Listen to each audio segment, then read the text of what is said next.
दूसरा अध्याय। एक बार देवर्षि नारद जी तपस्या करने के लिए निमित्त हिमालय पर्वत पर जा पहुंचे और वहां श्री गंगा जी के तट पर बैठकर अत्यंत कठिन तपस्या करने लगे।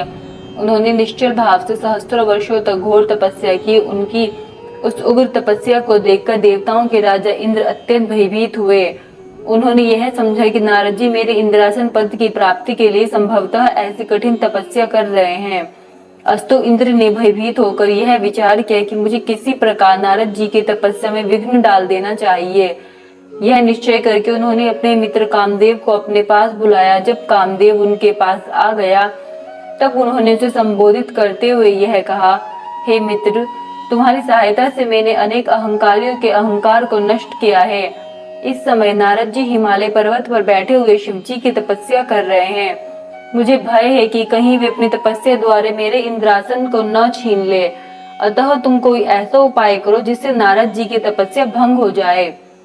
सूत जी बोले, हे ऋषियों, इंद्र के मुख से निकले हुए शब्दों को सुनकर कामदेव ने उन्हें मनोकामना सिद्धि का विश्वास दिलाते हुए नारद जी पर विजय पाने के हेतु अपनी संपूर्ण सेना को तैयार किया। तदुपरांत उसने नारद जी के समीप पहुंचकर वहां चारों ओर अपनी माया फैला दी। कामदेव के प्रभाव के कारण उस निर्जन स्थान में भी अनेकों प्रकार के पुष्प खिल उठे एवं कोकिल आदि पक्षी अपनी मीठी बोली से सबका ध्यान अपनी ओर आकर्षित करने लगे। हृदय में कामदेव को जगाने वाली तीनों प्रकार की शीतल मंद सुगंध वायु बहने लगी। अपनी इस विजयिनी सेना को देखकर कामदेव के हृदय में अत्यंत प्रसन्नता हुई। वह अपनी शक्ति भर जो कुछ भी कर सकता था उसे कर चुका, परंतु उसके कृत्यों से नारद जी का मन तनिक भी विचलित नहीं हुआ। हे ऋषियों, नारद जी का मन विचलित न होने का जो कारण था उसे मैं आपको सुनाता हूँ।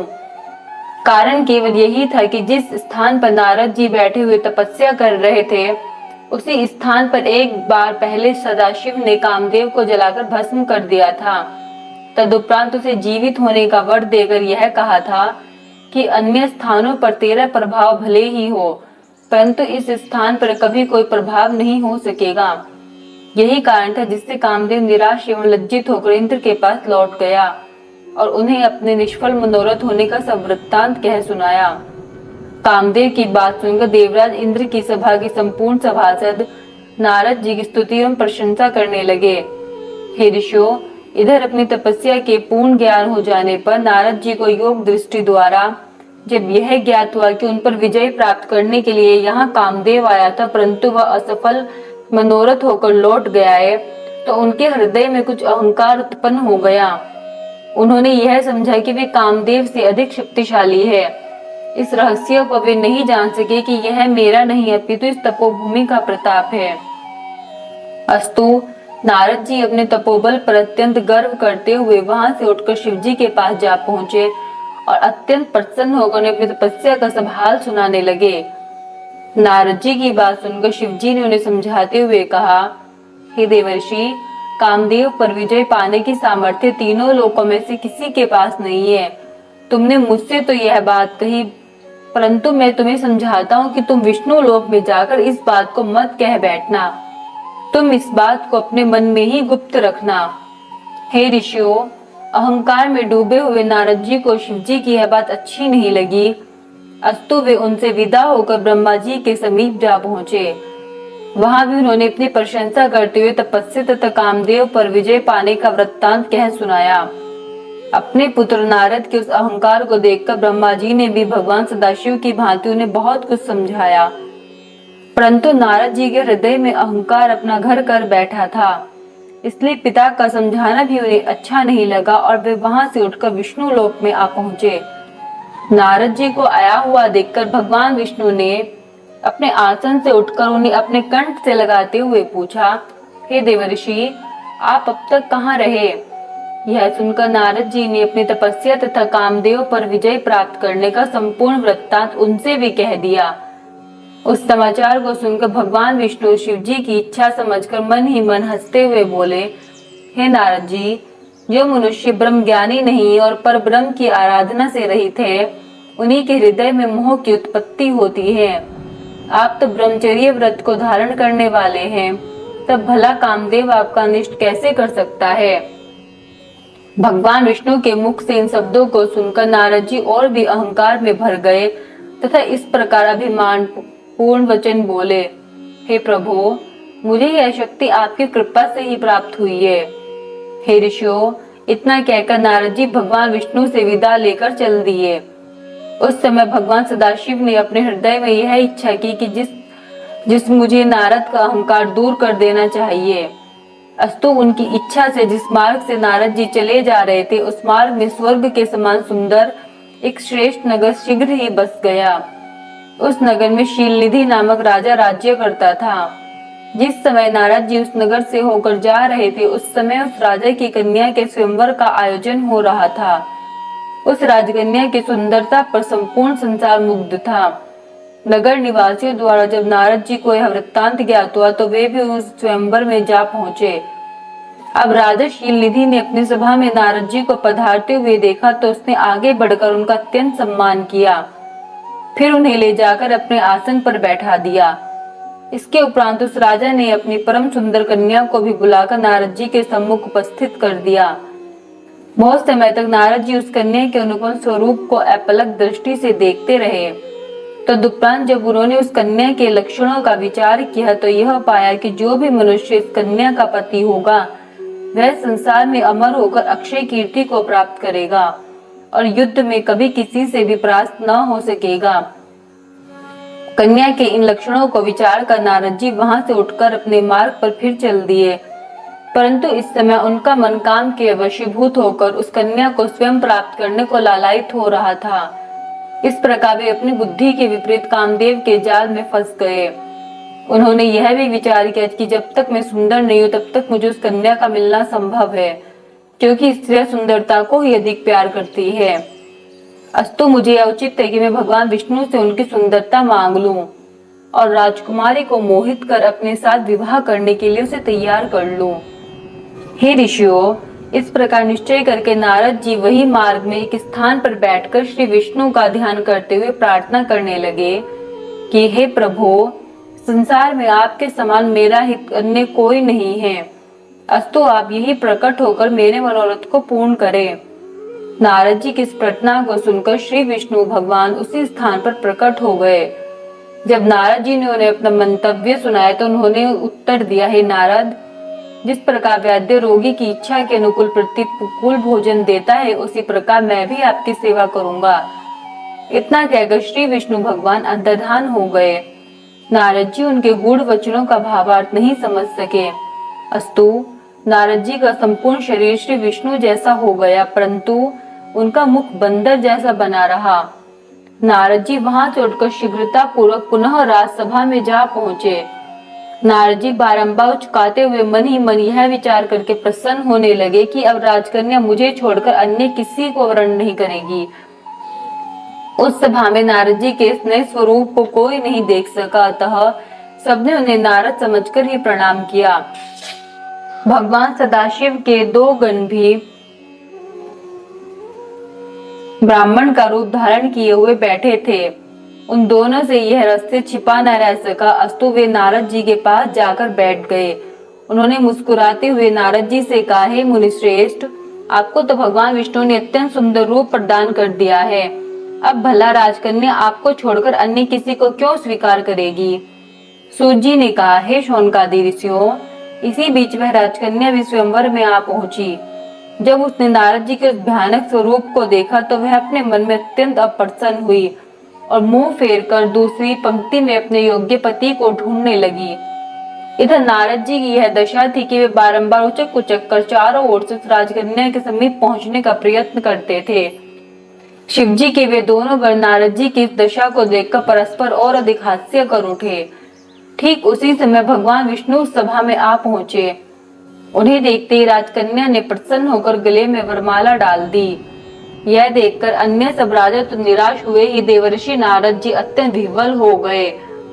उस समय उन दोनों शिवगणों ने नारद जी से यह कहा, हे मुनिराज, आप इतने दुखी क्यों होते हैं? कृपा कर अपने मुख को किसी दर्पण में तो देख लीजिए। तीसरा अध्याय। शिवगणों की बात सुनकर नारद जी वहां से उठकर एक पानी से भरे तालाब के पास जा पहुंचे।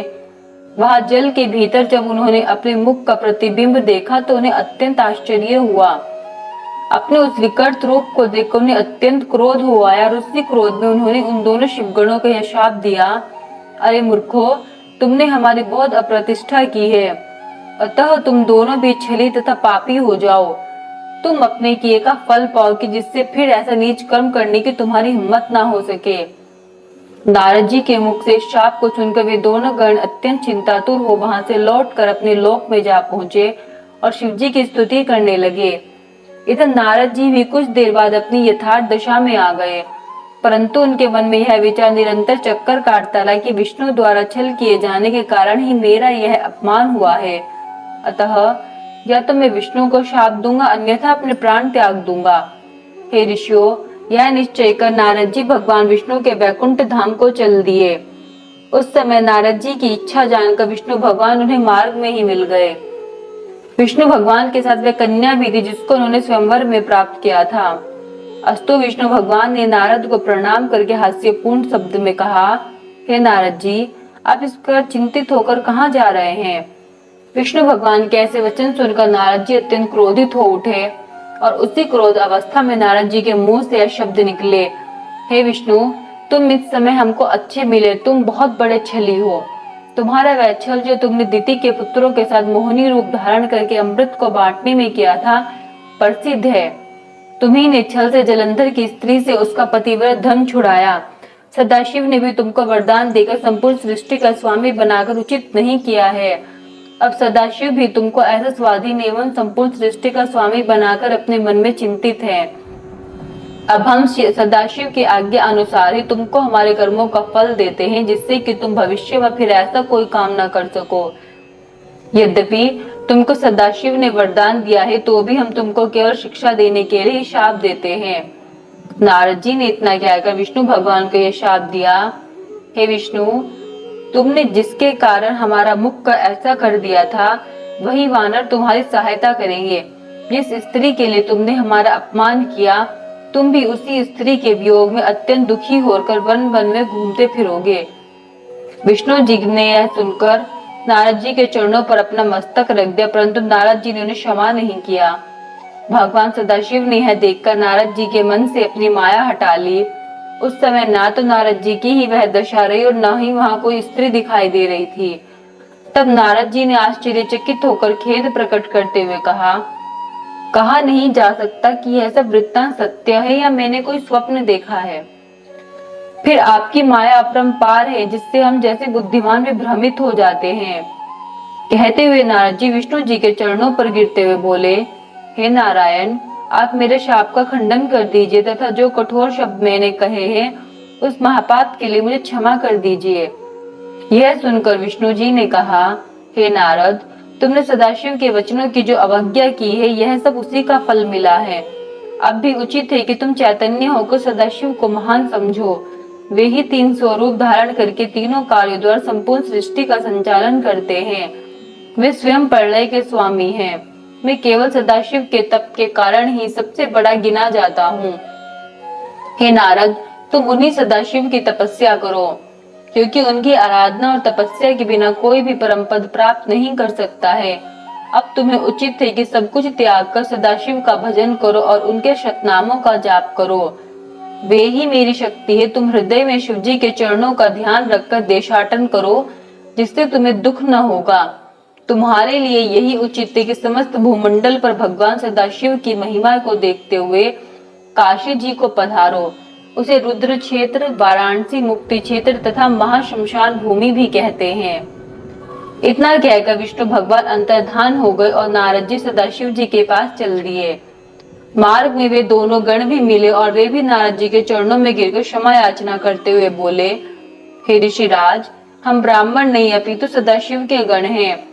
हमने आपका बड़ा अपमान किया है, इसलिए हमें अपना दास समझकर कृपा करें, क्योंकि हम अपने कर्मों का फल प्राप्त कर चुके हैं।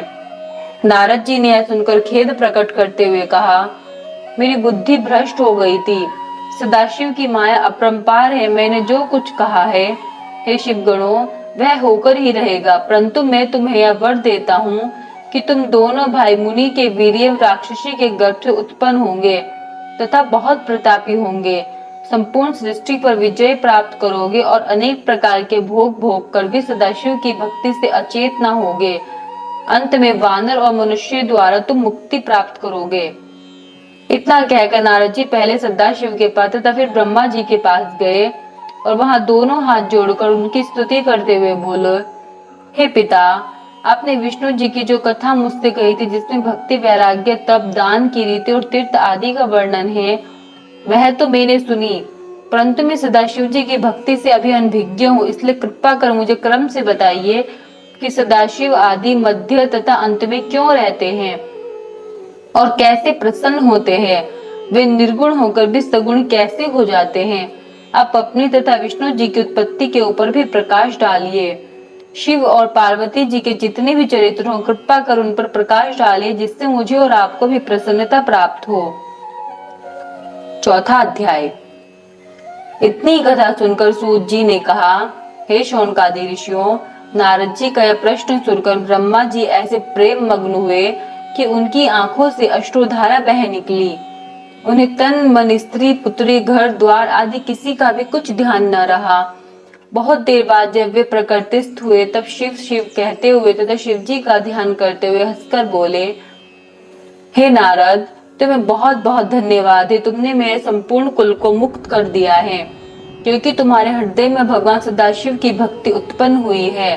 इस प्रकार प्रशंसा करने के उपरांत पितामह ब्रह्मा जी ने नारद जी से कहा, हे पुत्र, मैं सर्वप्रथम अपनी बुद्धि के अनुसार भगवान सदाशिव के निर्गुण चरित्र का वर्णन करूंगा। तदुपरांत उनकी सगुण महिमा को कहूंगा।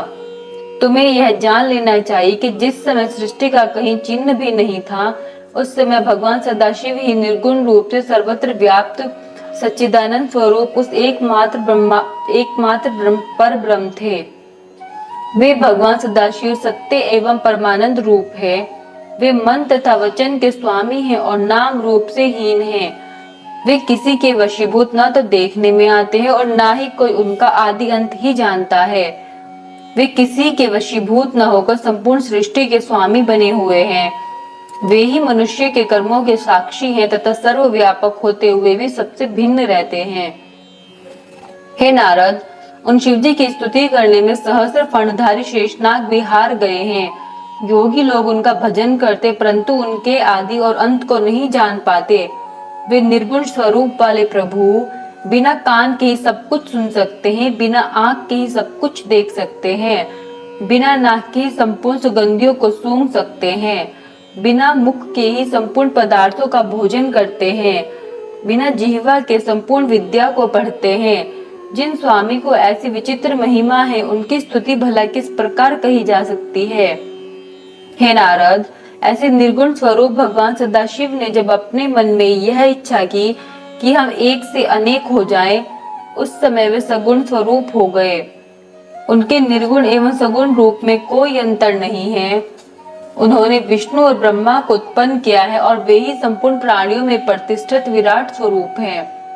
उनके सहस्त्रों नाम हैं, जिनमें शिव, शंकर, हर, नाथ, महेश, परमदेव, वामदेव, जगदीश्वर, परमेश्वर, परमात्मा, ब्रह्म, गिरीश, शंभु, सदाशिव, अनीश, विबुध, पार्वतीपति, चक्री, त्रिशूलपाणी, ईश्वर, सुखदाता, अनादि, अनंत, सर्व आदि संसार में अधिक प्रसिद्ध हैं।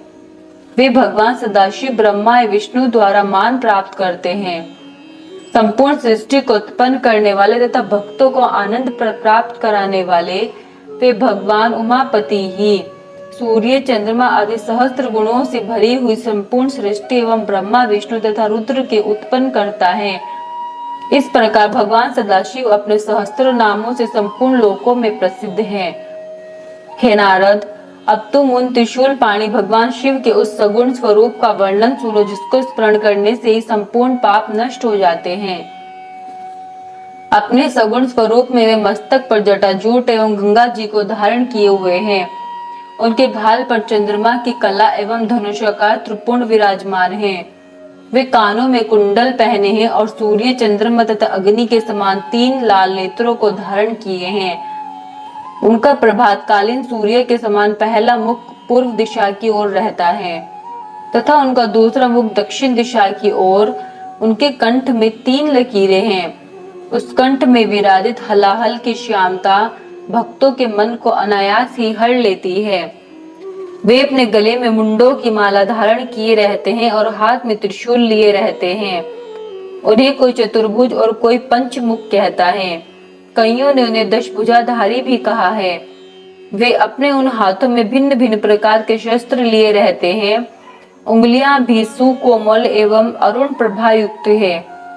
ऐसे संपूर्ण कलाधारी भगवान सदाशिव के पवित्र स्वरूप का स्मरण बड़े बड़े तपस्वी तथा मुनिजन निश्चल भाव से किया करते हैं। हे नारद, जिस प्रकार शिव जी के अनेकों स्वरूप हैं, उसी प्रकार उनका ध्यान धरने की क्रियाएं भी असंख्य हैं, परंतु उन्हें जानने वाले बहुत कम लोग ही पाए जाते हैं। भगवान सदाशिव की महिमा, स्वरूप तथा नामों की कोई गिनती नहीं हो सकती। वेदों का नाम भी न जानने वाले गज और गणिका जैसे असंख्य महापापी मूर्खों ने जो मुक्ति प्राप्त की, उसका एकमात्र कारण यही है कि उन पर भगवान श्री त्रिशूल पाणि ने स्वयं ही कृपा कर दी थी। ऐसे दयालु गिरिजापति की महिमा का वर्णन कौन कर सकता है।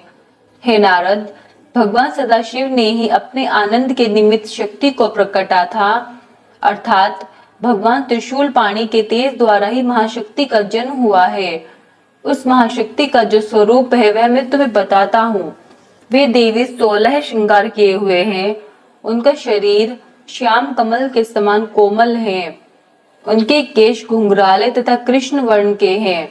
उन शक्ति स्वरूपा देवी के ऐसे अनुपम स्वरूप का ध्यान धरकर भक्तों को अत्यंत प्रसन्नता की प्राप्ति होती है।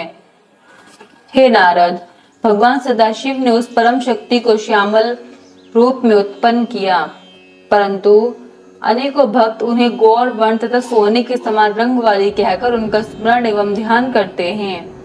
इस संसार में जो कुछ भी दिखाई देता है और जहाँ तक वचन तथा मन की गति है, उन सबको इन आदि शक्ति की कृपा से ही उत्पन्न समझना चाहिए। अब हम तुमसे भगवान सदाशिव के सगुण स्वरूप के गूढ़ चरित्रों का वर्णन करते हैं। हे नारद, भगवान सदाशिव को परब्रह्म एवं भगवती उमा को परम शक्ति समझना चाहिए। सर्वप्रथम भगवान सदाशिव ने उमा नाम धारिणी उस परम शक्ति के साथ विहार करने के निमित्त एक लोक की रचना की, जिसमें दुख, चिंता, शोक तथा दारिद्र्य का कोई स्थान नहीं है। वह लोक अत्यंत रमणीक, परम विचित्र एवं मनोहर है। उस स्थान को भगवान सदाशिव किसी भी समय नहीं छोड़ते, इसीलिए वह अविमुक्त कहा जाता है।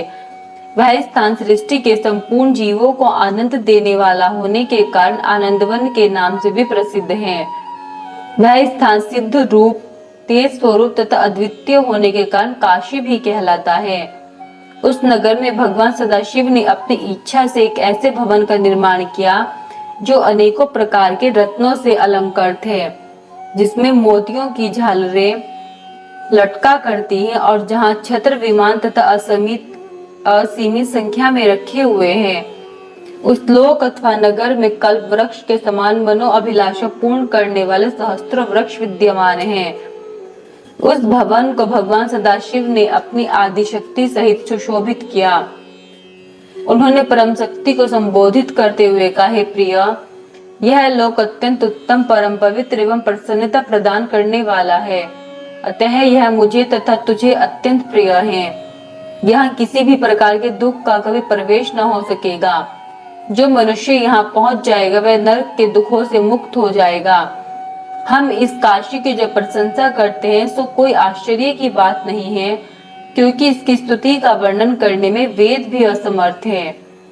इतना कहकर भगवान सदाशिव भगवती उमा के साथ वहां विहार करने लगे।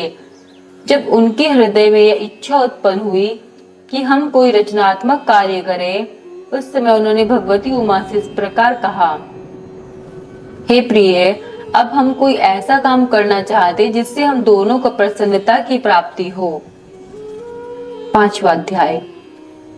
भगवान सदाशिव ने कहा, हे प्रिय, हमें एक ऐसा मनुष्य उत्पन्न करना चाहिए जो सब विद्याओं में पारंगत हो और जिसके ऊपर हम संपूर्ण सांसारिक भार को छोड़कर आनंद पूर्वक विहार कर सके।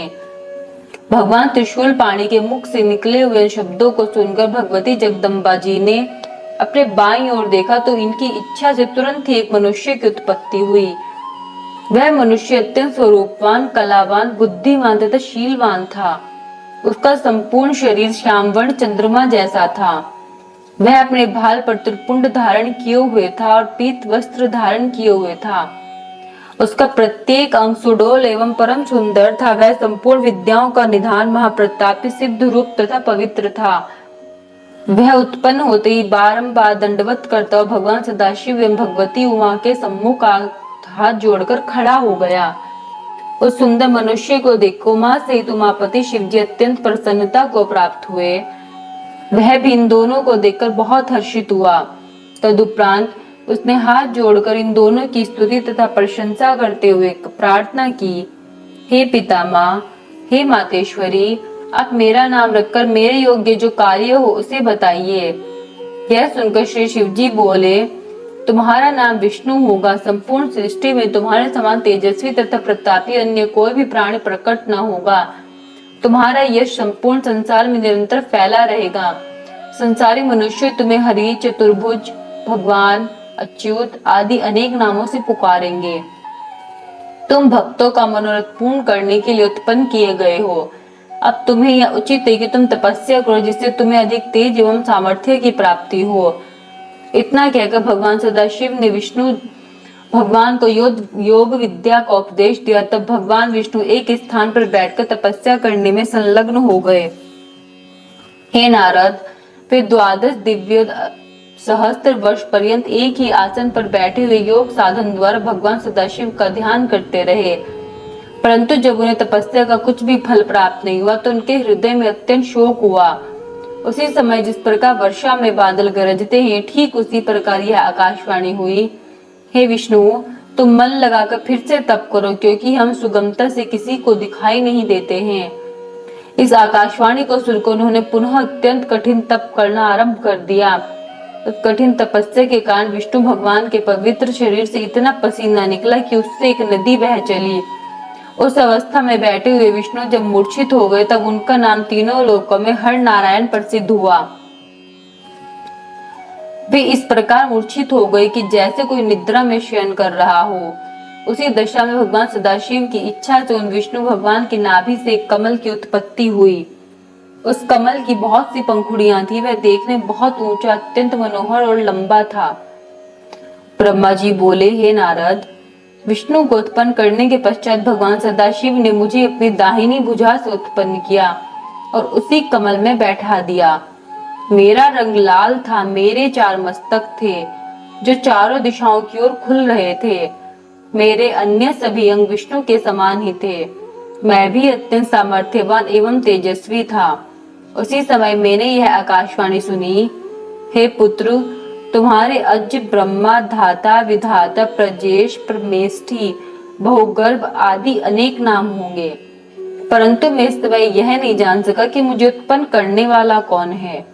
हे नारद, भगवान सदाशिव की माया तीनों भुवनों को घेरे हुए है। वे जो चाहते हैं वही होता है। अस्तु, जब मैं यह नहीं जान सका कि मैं किसके द्वारा उत्पन्न हुआ हूँ और किसका पुत्र हूँ तथा उस कमल के पुष्प की जड़ कहाँ है, तब मैंने अपने मन में यह विचार किया कि जिसके मूल से यह कमल का पुष्प उत्पन्न हुआ है वही मेरा पिता होगा। ऐसा निश्चय करके उस कमल की जड़ को जन्म देने वाले अपने पिता का पता लगाने के लिए मैं उस कमल की डंडी के मार्ग से उस जल के भीतर जा पहुंचा जिसमें होकर वह कमलनाल ऊपर को निकली हुई थी। यद्यपि मैं उस कमलनाल के सहारे सैकड़ों कोसों तक पानी के भीतर चला गया, परंतु मुझे उसके उद्गम स्थान का कोई भी पता नहीं चल सका। तब मैं निरंतर 100 वर्षों तक प्रयत्न करने के बाद निराश हो जाने के शोक से व्याकुल होकर उसी स्थान पर पुनः लौट आया जहां से नीचे की ओर गया था। जब मैं पुनः ऊपर लौट कर आया तो यह देखकर मेरे आश्चर्य की सीमा नहीं रही कि वहां एक कमल पुष्प कहीं भी दिखाई नहीं देता था जिस पर मैं पहले बैठा हुआ था। इस अद्भुत दृश्य को देखकर मुझे अत्यंत चिंता हुई। तब मैंने संपूर्ण सृष्टि के स्वामी से अपनी रक्षा करने की प्रार्थना की। हे नारद, उस समय मुझे चिंता युक्त देखकर आकाशवाणी हुई जिसके द्वारा 2 अक्षर प्रकट हुए, उन अक्षरों के सहारे 16 तथा 21 अक्षरों का और ज्ञान हुआ, जिनसे मैं बहुत सी बातों को जान सका। ठीक उसी समय भगवान सदाशिव की इच्छा से उस जल में अचेत होकर पड़े हुए विष्णु भगवान सचेत होकर मेरे समीप आए। वे रत्न जड़ित किरीट आदि को धारण किए हुए थे। उनके शरीर का रंग मेघ के समान श्यामल था। उनके उस मनोहारित प्रकाशवान स्वरूप को देखकर मैं आश्चर्यचकित रह गया। इतनी कथा सुनाकर ब्रह्मा जी ने कहा, हे नारद, इसमें किसी प्रकार का संदेह नहीं करना चाहिए, क्योंकि भगवान सदाशिव जो चाहते हैं वही होता है। अस्तु, मैंने विष्णु भगवान के स्वरूप को देखकर पूछा, आप कौन हैं? विष्णु भगवान ने उत्तर दिया, हे ब्राह्मण, हम ब्रह्म, अलख, निरंजन, हरि, भूपति, निर्विकार, अचिंत्य तथा सच्चित आनंद स्वरूप है। हम तुम्हारे पिता हैं और हमारे ही नाभि कमल द्वारा तुम्हारी उत्पत्ति हुई है। अब तुम निर्भय हो जाओ, क्योंकि हम तुम्हारे रक्षक हैं। हमारे ऊपर हमारे समान अथवा हम में से उत्तम कोई नहीं है। हम ही सबके स्वामी हैं। हे नारद, विष्णु जी ने यह बात अज्ञान अवस्था में कही थी कि हम ही उत्तम है और हम ही ब्रह्म है, क्योंकि वे उस समय शिव जी की माया से अचेत थे। भला इस संसार में ऐसा कौन है जिसे भगवान सदाशिव की माया भुलावे में नहीं डाल देती? हे नारद, विष्णु भगवान के मुख से यह वचन सुनकर मुझे अत्यंत क्रोध आया। तब मैंने उनसे कहा, हे विष्णु, तुम ऐसी असत्य बात मत कहो और कैवल्य भाव का निश्चय रखो। यदि तुम हमें उत्पन्न करने वाले होते तो वेद हमें ब्रह्मा, पितामह, विधाता, परमेष्ठी आदि नामों से नहीं पुकारते। हम स्वयं ही तीनों गुणों को धारण करके संपूर्ण सृष्टि को उत्पन्न करने वाले हैं। अतः तुम्हें हमारे प्रति ऐसे शब्द नहीं कहने चाहिए। मेरी बात सुनकर विष्णु बोले, हे ब्रह्मा, तुम्हें ऐसे अज्ञान में पड़ना उचित नहीं है। इस सृष्टि को उत्पन्न करने वाले तुम नहीं हो, बल्कि हम ही हैं।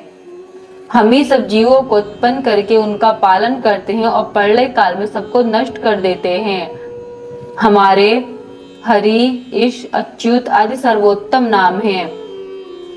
हमारी माया के वशीभूत होकर सब लोग अपना ज्ञान भुला बैठते हैं। इसीलिए तुम भी ऐसा कह रहे हो। इसमें तुम्हारा कोई दोष नहीं है। संपूर्ण संसार हमारे द्वारा ही उत्पन्न हुआ है और हमारे ही अधीन बना रहता है। हम ही ने वेदों को बनाया है और तुम्हें नाभि कमल द्वारा उत्पन्न किया है। हमसे अधिक श्रेष्ठ अन्य कोई नहीं है। तुम अपने नामों का अहंकार मत करो तथा क्रोध को त्याग कर जो वचन कहने योग्य तथा उचित है उन्हीं का प्रयोग करो। जिस प्रकार अंधा मनुष्य आंखों की महिमा का, निर्धन मनुष्य धनवान की अवस्था का वर्णन करे, उसी प्रकार वेद ने भी तुम्हारे नामों का वर्णन किया है। यदि तुम हमारा पूजन करोगे तो वह शुभ होगा, अन्यथा हम तुम्हें अपनी शक्ति द्वारा नष्ट कर देंगे। हे नारद, विष्णु के ऐसे अहंकार पूर्ण शब्द सुनकर पहले तो मुझे बहुत हंसी आई, फिर हृदय में इतना क्रोध उत्पन्न हुआ कि मैं उनका शत्रु बन गया और इस प्रकार से कहने लगा, हे विष्णु, जिस प्रकार गुरु अपने शिष्य को झिड़क कर बुलाता है, उसी प्रकार तुम हमें उपदेश क्यों दे रहे हो? हे नारद, परस्पर इस प्रकार कहते हुए हम तथा विष्णु आपस में युद्ध करने लगे। शिवजी की माया से मोहित होकर हम दोनों में बहुत समय तक खूब युद्ध किया, क्योंकि हम दोनों ही अपने को संपूर्ण सृष्टि का स्वामी समझते थे। छठा अध्याय। ब्रह्मा जी बोले, हे नारद, हमें तथा विष्णु को परस्पर लड़ते हुए देखकर प्रलय कालीन प्रज्वलित बड़वाग्नि के समान शिवजी अचानक ही उस स्थान पर प्रकट हो गए। मैं उनकी उपमा किससे दूं? उनके उस परम तेजस्वी स्वरूप को देखकर हम दोनों ने परस्पर युद्ध करना बंद कर दिया। उस समय विष्णु भगवान अत्यंत भयभीत तथा आश्चर्यचकित होकर मुझसे कहने लगे, हे ब्राह्मण, यह निस्सीम तेज यहाँ कहाँ से आ पहुंचा? अब हम दोनों को उचित है कि हम इस तेज के आदि और अंत को देख आवे। हम दोनों में से जो भी इसके आदि और अंत को देख लेगा, उसी को सबसे बड़ा और सबका स्वामी स्वीकार कर लिया जाएगा। हमें तो यह तेज आदि और अंत से रहित जान पड़ता है। अच्छा, तुम इस तेज के ऊपर की ओर जाओ और हम नीचे की ओर जाते हैं। हे नारद, विष्णु की यह बात सुनकर मैंने स्वीकार कर लिया। तब हम दोनों अहंकारी उस तेज के आदि और अंत को देखने के लिए एक दूसरे से भिन्न दिशाओं में चल दिए। हे पुत्र, जो कार्य अहंकार की अवस्था में किया जाता है वह कभी पूर्ण नहीं होता और उसका फल भी अच्छा नहीं मिलता। जब तक मनुष्य अहंकार को नहीं त्याग देता तब तक उनका कार्य सिद्ध नहीं हो सकता।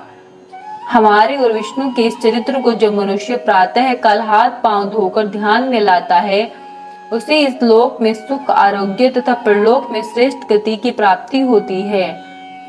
हे नारद, हम और विष्णु एक दिव्य सहस्त्र वर्ष पर्यंत उस दिव्य ज्योति को के आदि और अंत को ढूंढते रहे, परंतु हम दोनों में से किसी को भी उसका कुछ पता न चला। अस्तु हम निराश होकर अपने स्थान को लौट पड़े, परंतु तभी एक आश्चर्य की बात हुई कि जिस स्थान से हम चले थे वह हमें वो ढूंढने पर भी कहीं दिखाई नहीं दिया। अतः हमें एक सहस्त्र दिव्य वर्षों का समय अपने पहले स्थान को ढूंढने में लग गया। उस समय हमें इस बात का भली प्रकार ज्ञान हो गया कि हमारे ऊपर भी कोई बड़ी शक्ति है जो सबसे उत्तम और पुरातन है।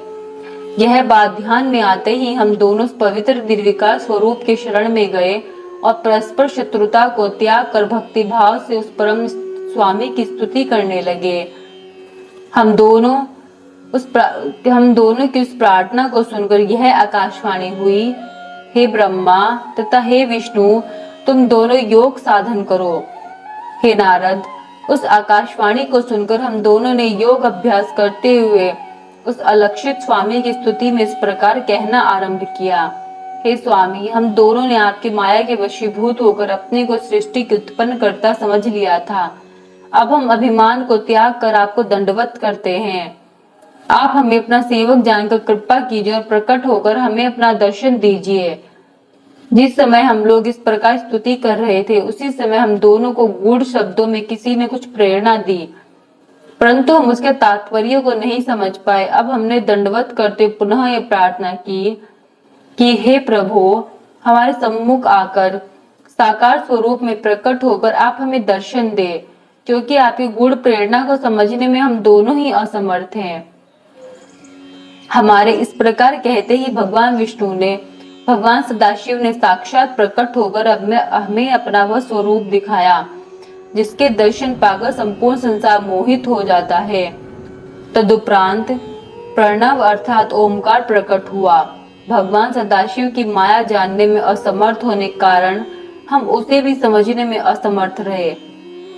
कुछ देर पश्चात जब उस प्रणव के 4 भाग हुए और उसके भीतर से सगुण रूप भगवान त्रिशूल पाणी प्रकट हुए, उस समय हमने यह समझा कि इस प्रणव के जो अकार, उकार तथा मकार अक्षर है उसके नाद तथा बिंदु का यह अर्थ है कि पहला अक्षर अर्थात आकार लिंग की ज्योति है, दूसरा अक्षर उकार उस ज्योति का मध्य है, जो आधी मात्रा नाद स्वरूप है वह उस लिंग ज्योति का मस्तक है, जो बिंदु है वह संपूर्ण लिंग का ज्योति स्वरूप है। उसका वर्णन अन्य प्रकार से इस प्रकार किया जा सकता है कि आकार से ऋग्वेद, उकार से यजुर्वेद, मकार से सामवेद, नाद से अथर्ववेद तथा बिंदु से ब्रह्म विद्या का स्वरूप बना है।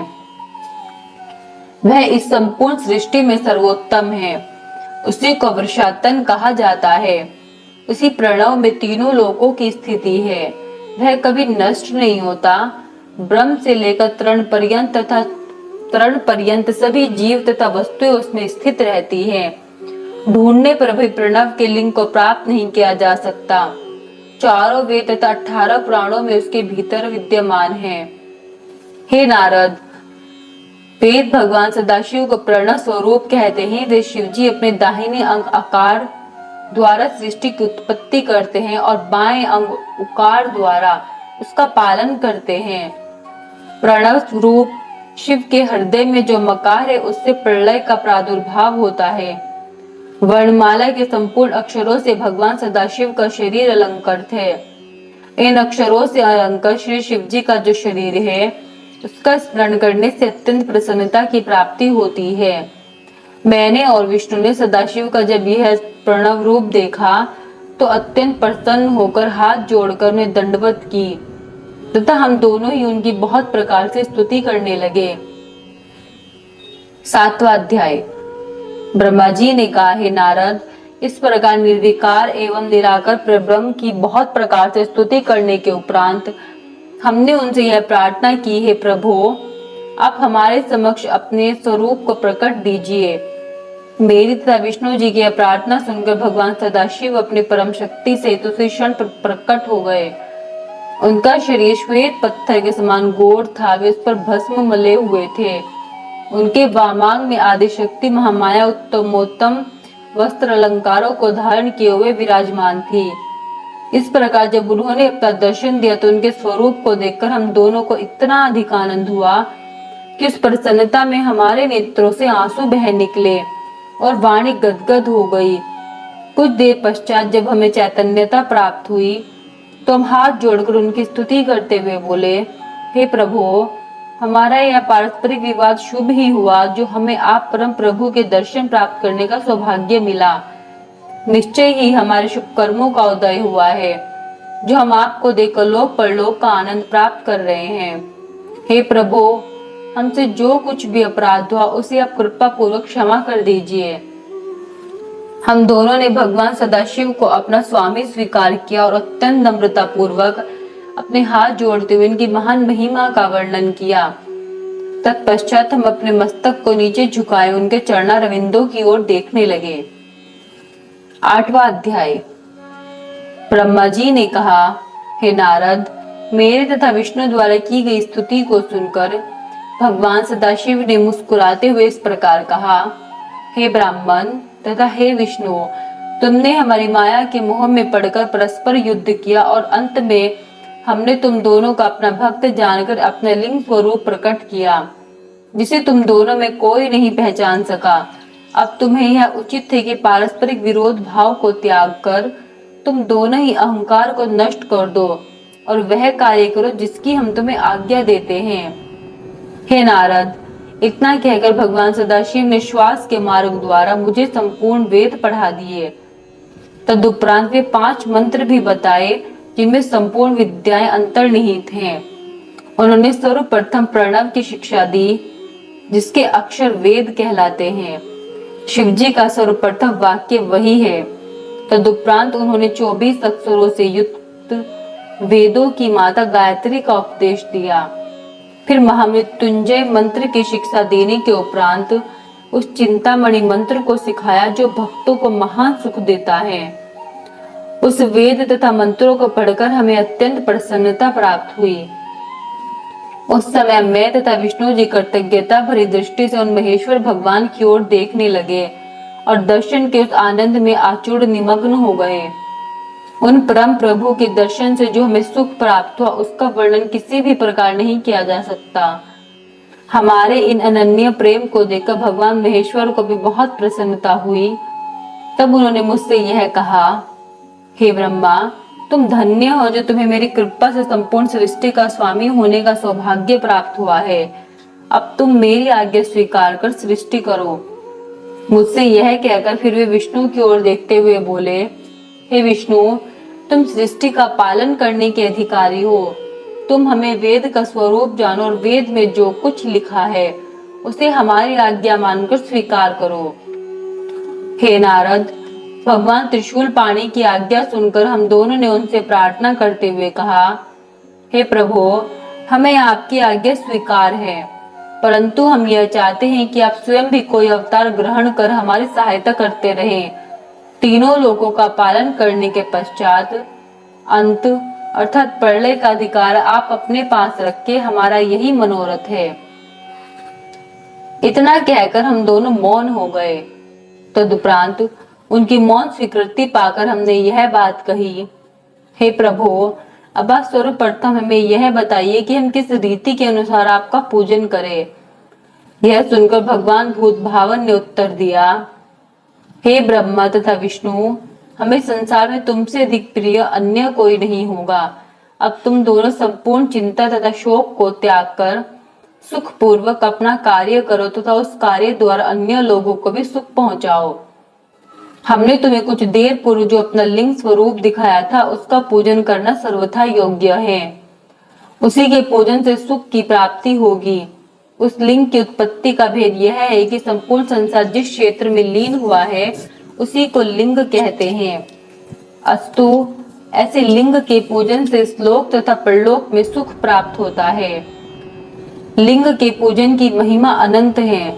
तुमने जो हमसे अवतार ग्रहण करने की प्रार्थना की है, उसके संबंध में यह जान लो कि समय आने पर हम स्वयं ही प्रकट होकर आएंगे।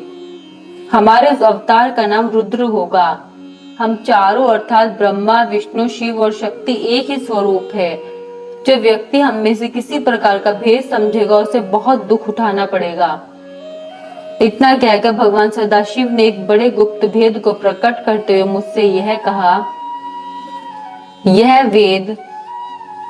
भेद वेद में भी अधिक गुप्त है, अर्थात हम सगुण रूप में शिव और शक्ति दो नामों से प्रकट होते हैं तथा तीनों गुणों द्वारा ब्रह्मा, विष्णु एवं शिव नामक देवताओं के रूप में अलग अलग प्रकट होते हैं।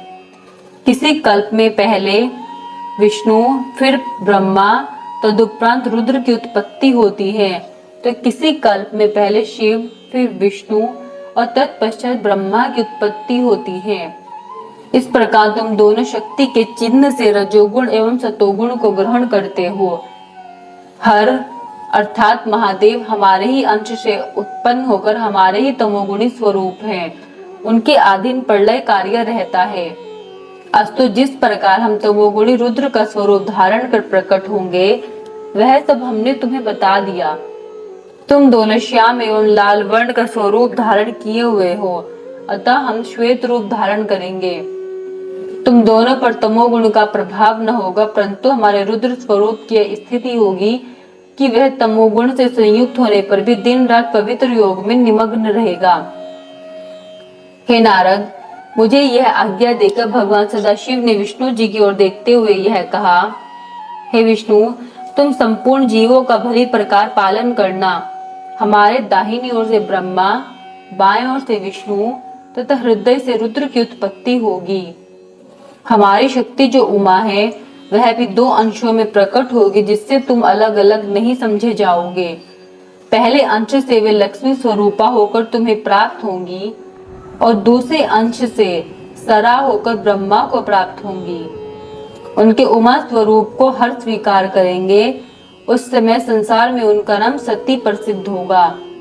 इस प्रकार ब्रह्मा, विष्णु तथा हर, यह तीनों देवता अपनी शक्तियों के साथ रहकर वेद का पूजन करेंगे।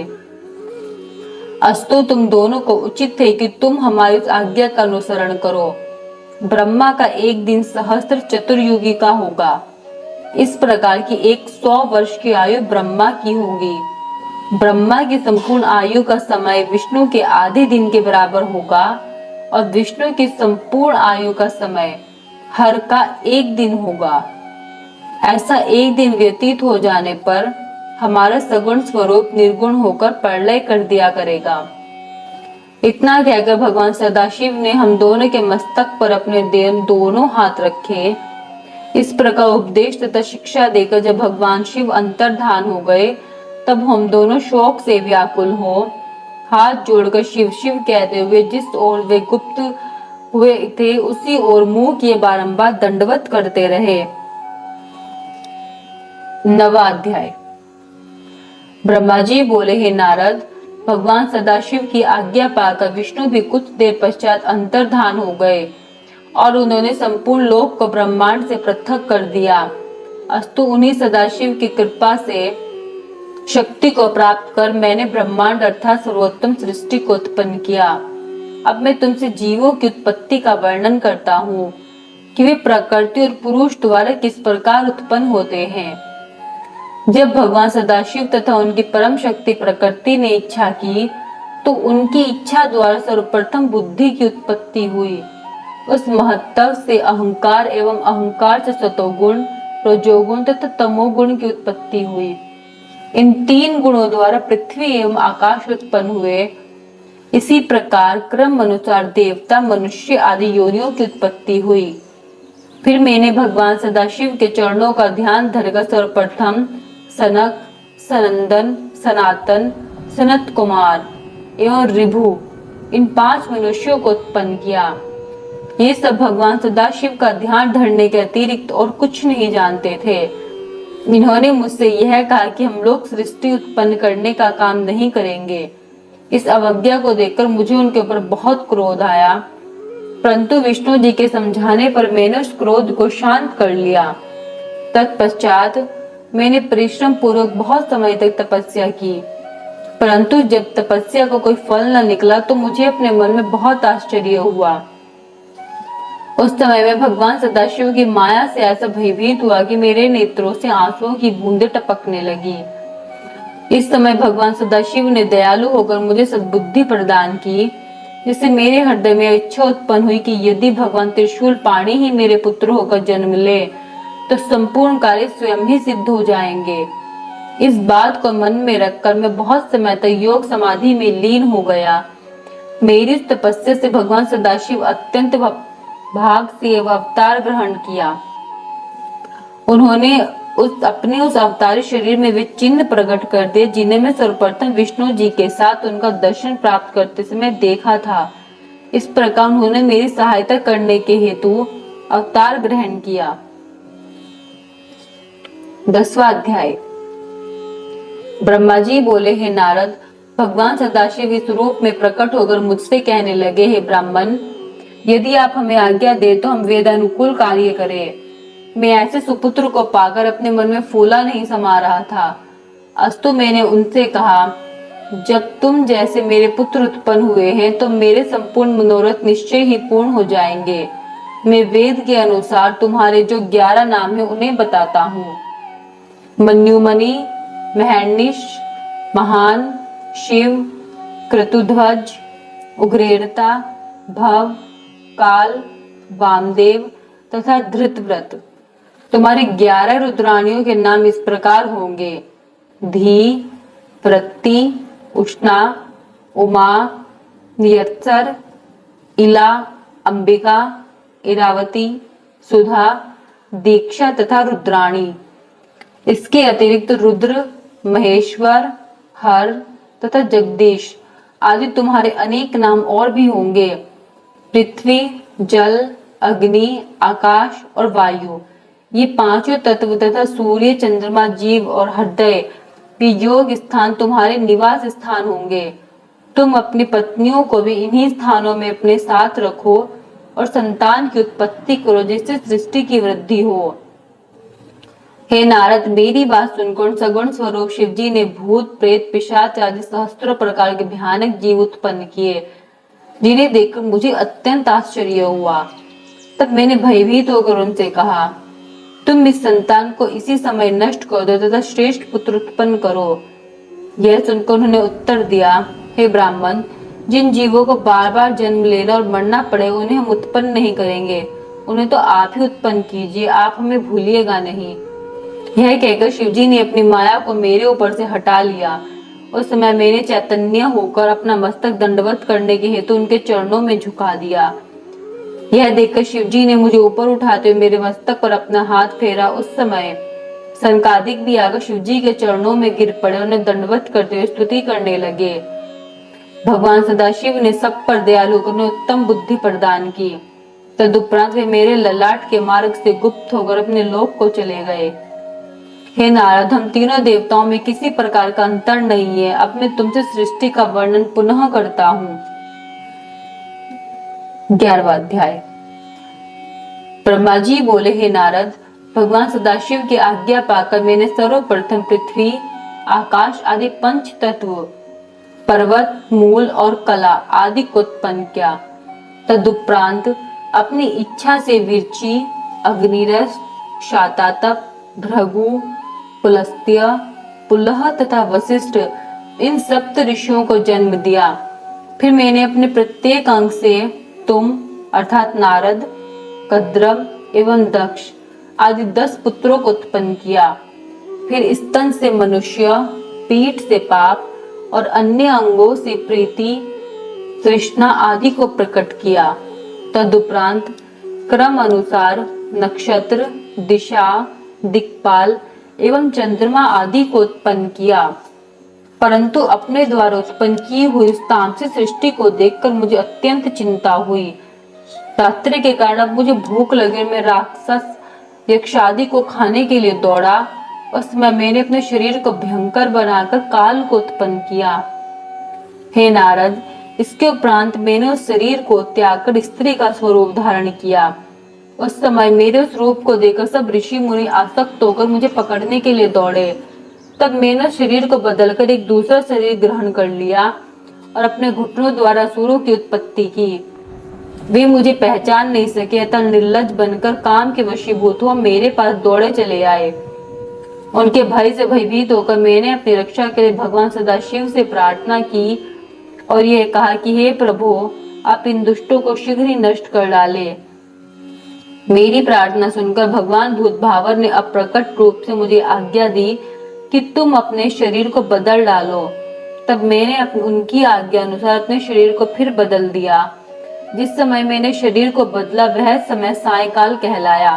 उसमें संपूर्ण असुर अचेत होकर गिर पड़े। तदुपरांत मैंने मनुष्यों की सृष्टि की।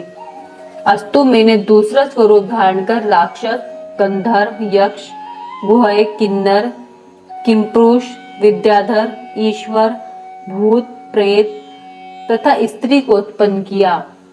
परंतु इन जीवों की उत्पत्ति से भी मेरे हृदय को प्रसन्नता प्राप्त नहीं हुई।